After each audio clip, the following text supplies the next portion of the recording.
malam semua. Presiden PAS, Tan Sri Abdul Hadi Awang tampil menyanggah dakwaan bahawa PAS mengamalkan politik autokratik atau sistem mullah. Sebaliknya menegaskan istilah tersebut merupakan naratif barat untuk memburukkan politik Islam.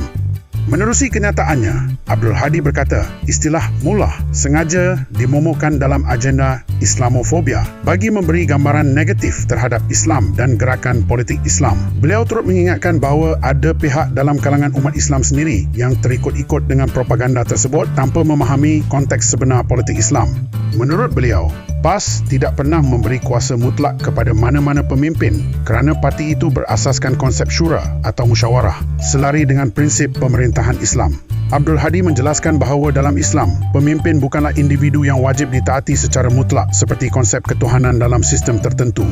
Beliau turut menjelaskan bahawa istilah mullah asalnya merujuk kepada sarjana atau ilmuwan agama Islam yang dihormati. Namun di Barat ia sering diterjemahkan secara negatif dengan menyamakan politik Islam sebagai sistem teokrasi yang anti-demokrasi dan menolak kebebasan.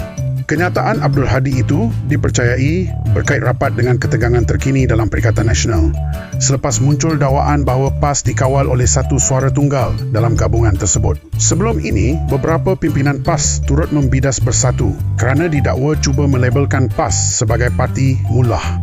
Bersatu seharusnya mengambil pendekatan yang lebih tawaduk, bukan sembrono seperti ini. Fikir-fikirkan. Sekian dulu. Ikuti Politico untuk perkembangan politik semasa.